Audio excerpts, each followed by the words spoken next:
Hi, welcome. Enjoy the content, subscribe, and turn on notifications. Amanda waited for Daniel to come home like someone waiting for the last piece of a puzzle to finish something that was already decided.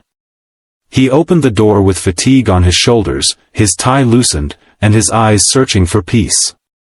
He found his wife sitting at the table, arms crossed, her face too serious to be just tired. He realized right away that something was wrong. Amanda asked to talk. It wasn't the first time they'd had one of those serious conversations, but there was something different this time.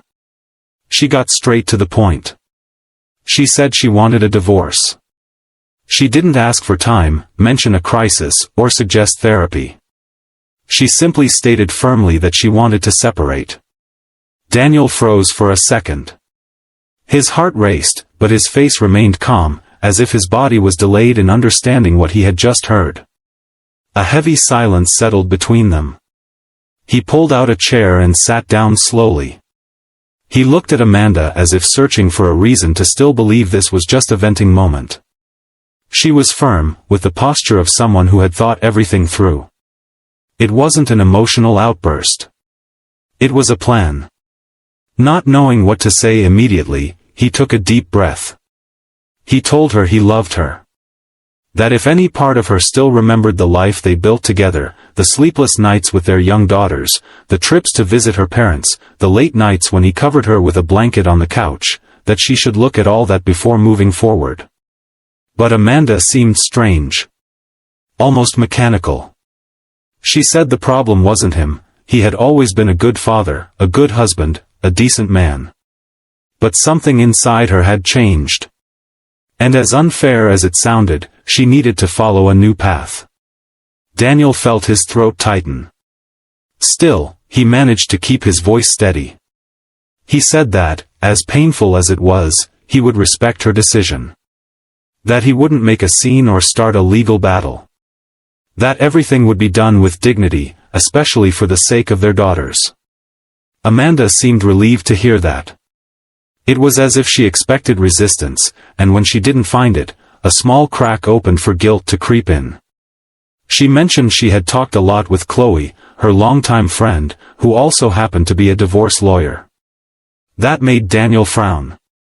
The phone calls, the meetings she called, just with the girls, everything started to make sense. She had already been preparing the ground. From there, the conversation turned to the process. Amanda mentioned the mandatory 90-day legal separation period before the final divorce. She explained that during this time, each of them could date other people without it being considered cheating. Daniel found the idea uncomfortable, but he just nodded. It was like being in a bad dream where you hear absurd things and can't react properly. Still, he wanted to understand the rules. He asked if they would still live in the same house during this time, how they would handle the kids, who would talk to them, how they would split bills, and what they would do with the car that was in both their names. Amanda suggested he find a place close to work, something practical since she would have primary custody of the children, at least at the beginning. Daniel agreed but insisted he would never be an absent father. He requested to continue having dinner with the girls on Wednesdays and Sundays as a way to maintain some emotional routine for them. He also spoke about the importance of explaining everything to the girls carefully so they wouldn't feel any guilt. Amanda listened but seemed disconnected. As if she had rehearsed the conversation dozens of times, and now just wanted it to end. At one point, Daniel asked what was really going on. If there was another man. If she was in love. Amanda looked away and said it didn't matter, that the decision was about her, about the life she felt wasn't hers anymore. That was worse than a confirmation. He knew Amanda well enough to know what that look meant. And even without hearing the confession, he felt the impact of a betrayal that might never be spoken aloud. Still, he didn't attack her. He said that if she believed this was best for her happiness, then they should do it properly.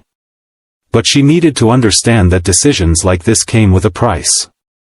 That no matter how modern the discourse of emotional freedom was, there were two children in the middle.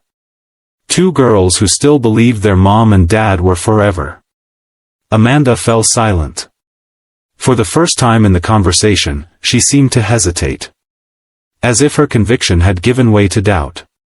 But she didn't back down. She only said it was too late. Daniel, drained of energy to argue, stood up and went to the bedroom. He sat on the edge of the bed and looked at the picture frame next to the lamp. It was an old photo from their vacation in Santa Monica, everyone smiling, hair blowing in the wind, with an improvised backdrop of blue ocean. It was the image of a life he believed was alive until just hours ago. Now, it was just a record of something that, by all appearances, Amanda wanted to erase. He returned to the living room and asked if she wanted him to leave the house that night. Amanda said it wasn't necessary, that they could organize it in the coming days. He then just grabbed his phone, went to the girls' room, looked at them sleeping, and returned to the couch with a pillow in hand. Amanda stood still in the hallway, as if wanting to say something, but didn't speak. She turned around and went to the bedroom. That night, Daniel barely slept. His mind spun with questions that would never have answers. But one certainty was already forming: this separation would be anything but simple. And as much as he had accepted it with maturity, deep down, something told him Amanda still had no idea of the consequences her choices would bring. The next morning, everything seemed the same, but the house already carried a different weight.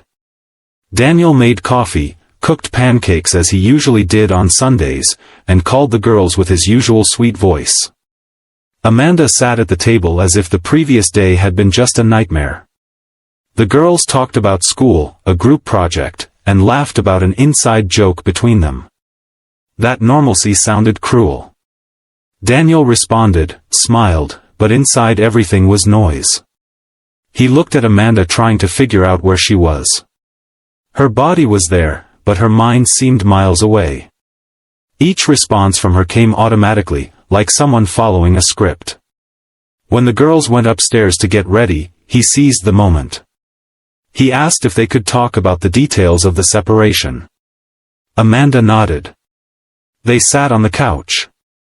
Daniel had already thought of several possibilities during the night. He suggested looking for a small apartment close to work.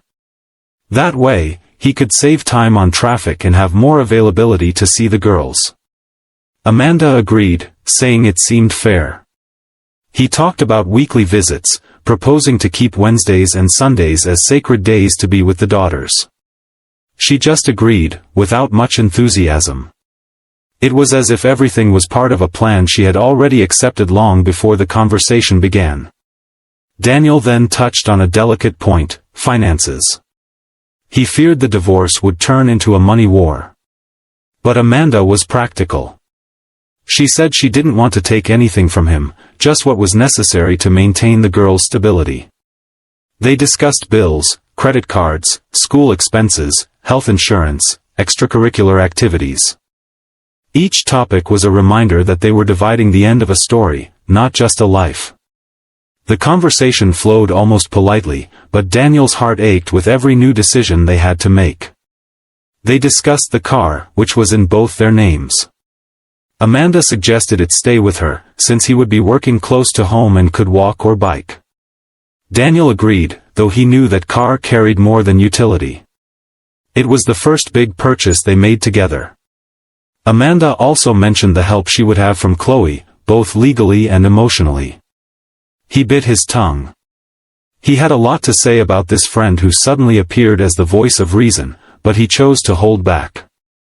Any strong reaction would give Amanda the argument that he was impulsive, that he couldn't accept the decision, that he was making things difficult. When Amanda got up to put away the dishes, Daniel went to the girls' room. He opened the door carefully. He saw the two of them organizing their backpacks, laughing at each other. The younger one put a bow in the older sister's hair and said she wanted to be just like her. He had to leave quickly. The tightness in his chest was too much. He returned to the living room, sat down, and put his hands over his eyes. He didn't cry, but stayed there, motionless for a few minutes. When Amanda came back, he composed himself. He said they needed to decide when and how to tell the girls. Amanda suggested waiting a few more days. She said they were still organizing everything. Daniel